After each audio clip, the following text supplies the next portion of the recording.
security expert and political analyst Asanda Ngoasheng joins us now. I've been listening to that conversation. Asanda, good to have you. Thank you very much for coming on. Is the Democratic Alliance becoming more and more unwelcoming to its black leaders?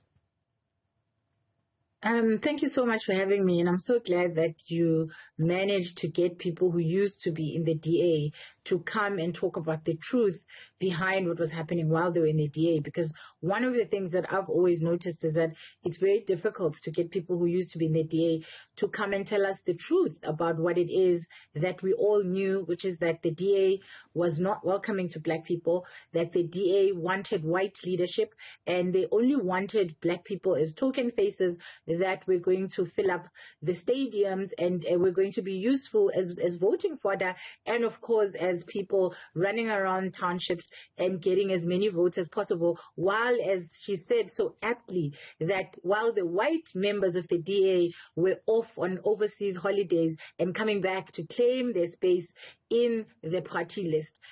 Your question is if the DA is not accommodating of white people, of black people, not interested in the needs of black people. And this is why the DA will continue to play second fiddle, perhaps even third or fourth fiddle to the ANC and the various other black organizations that have come up as opposition in South Africa, because they refuse to understand a critical thing. South Africa is a majority black country.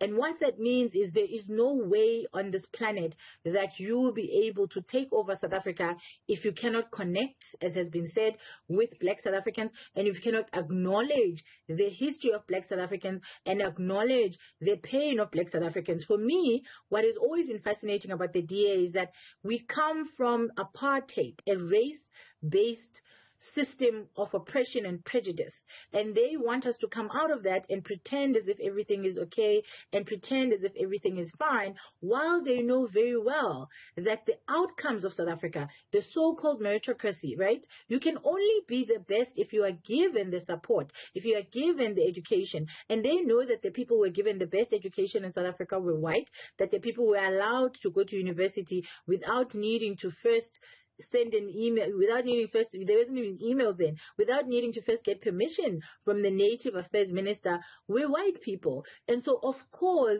apartheid created this idea that white people were smarter, that white people were more intelligent, that white people were a more desirable person to have on your team, when in fact, this was a false creation. And while we are in this post-apartheid South Africa, we need to undo that legacy and we need to redress the past. And any political party that is not interested in redress is not going to go anywhere with black South Africans, who are the majority that need the redress. So even guys under the multi-party charter, you think this idea of race-based redress, destroying merit, race-based redress, promoting mediocrity is not going to pass?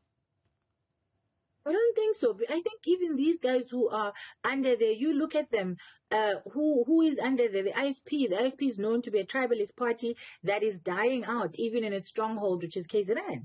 You're looking at Action SA, which is a political party that is literally on its last feet. It's got a failure to launch. It used to lead in these conversations around immigration and the immigration overhaul, but you've got the ANC now taking over immigration and building an entire, revamping the entire migration system. You've got PA going as far as, going to the border. You've got everybody rejigging and rethinking their policy on migration and rethinking it such that they are lagging behind, and they are essentially at this point without any real kind of issues that they are pushing. And if you look at how Herman Mashaba himself has been performing, whether you're talking about polls or just people's general opinions, he's not appearing anywhere. People are talking about the EFF, people are talking about the MK, people are talking about ANC, but no one is really talking about Action SA. So these political parties that have come together with the DA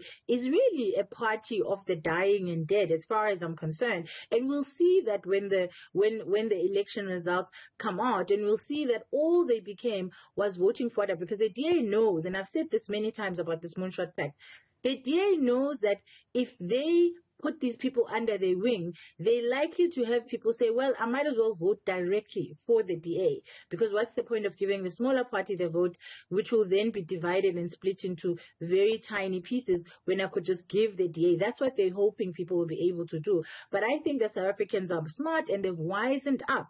And we are now exactly 30 years post-democracy. So all those old strategies, all those old divisive tools, they're not going to work anymore. And unfortunately, the DA keeps revealing itself. We're looking at the issue of Israel. The entire country is behind Palestine. We've gone all the way as a government, as a country, to the highest court in the land to declare genocide, to fight for the rights of Palestinians. What does the DA do? It wants to support Israel. It even is willing to discard itself of a political leader who was pushing and challenging for a different engagement around the issue of Israel and Palestine. And now they are running a huge risk of losing a large number of the Muslim, colored, and Indian population who used to vote for them, because they've gone off and basically, like, the law existed that, you had to seek permission for murals.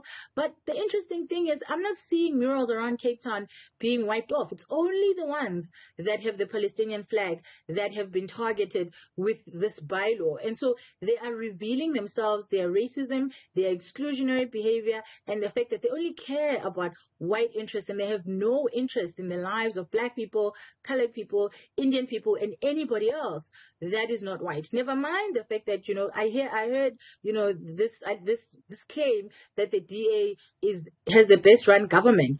Tshwane is showing us that the DA doesn't have the best run government. Even the Western Cape, right now as I speak to you, there is a province-wide, where there's a city-wide in the city of Cape Town waste management crisis that is leading to health issues in the Western Cape. And for the most part, the DA keeps claiming that this crisis of bins not being picked up is mostly in the township. That is a lie.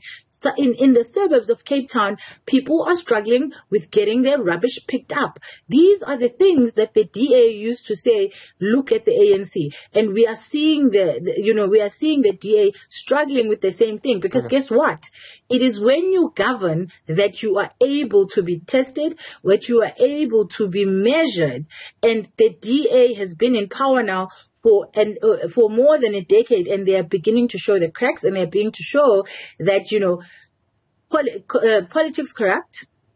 And they're also showing us that, once you become a dominant, it's not always that you will listen to people, that you will deliver as you used to. When they were fighting to be government, they used to work hard. Now that they've been government, they are slacking, and soon enough, they're going to be just as bad as the ANC. And I want people to mark this interview and to mark my words when I say the DA is taking us down the same path that the ANC is taking us on. Sins of incumbency, others would say. Asanda Ngoasheng, let's leave it there. Much appreciated, and thank you very much for coming on Diversity Expo.